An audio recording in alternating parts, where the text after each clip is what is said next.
You know, immediately following the World War II, it was a good time for growth and a good opportunity for us.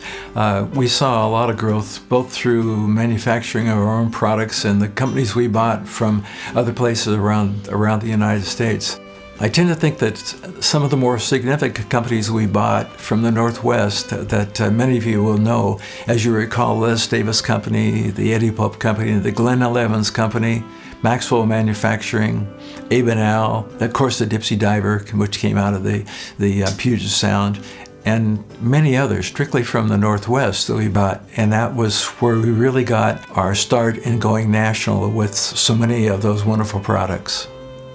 We were enabled to employ more people, sometimes 100, one time 200, one time 300. And that growth brought a lot of wonderful people working for us, a lot of good friends that we still have today.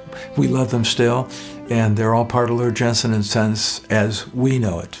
So around the late 70s, we built a much larger building down on the port. It was around 100,000 square feet, and at that time we were really in an expansion mode.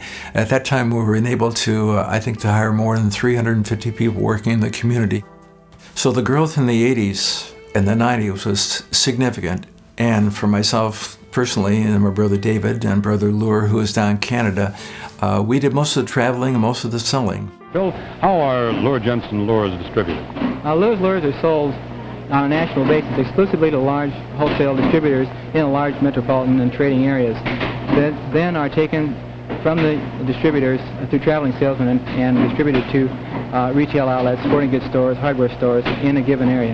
Imagine, in spite of all of this capable help, you and your brothers do a certain amount of traveling yourselves, don't you? That's right, Bill. Actually, we're one of us on the road just about at all times. We travel the northwestern area, and we have representatives in other areas about the United States and in Canada also.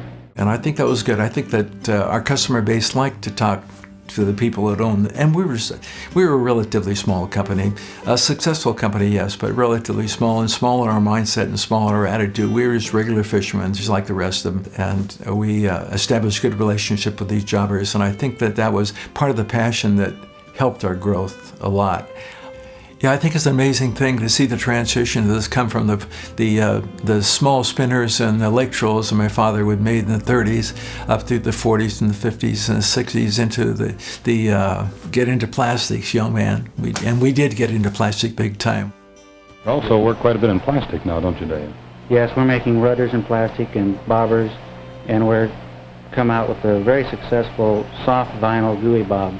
Real interesting operation. Thank you. We had a dozen injection molding machines, and we made lures not only for salmon but for bass and for a different kind of fisheries that we enjoyed in South America. As our growth continued through the 80s and 90s and after the turn of the century, it became apparent that I think through old age, through my brother David and myself, that it was really might be time to pass on the company to somebody else that we thought was worthwhile. And that really good friend of ours owned a company they called Rapala. I'm sure you've heard of them. And I've been very pleased with how Rapala has treated our company. It's a standalone company for Rapala. Luhr Jensen and Sons still lives. And I'm very happy for that, not only for my family and our community, but for all the people that work for us. I just can't let it go unsaid how grateful we are for the community we lived in, for the community people that worked for us and with us to establish what we know as Luhr Jensen and Sons.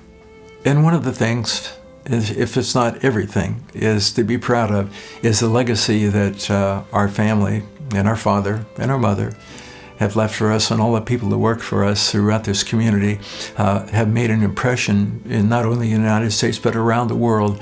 Luhr Jensen and Sons is a common name with fishermen, and we can all be proud of that.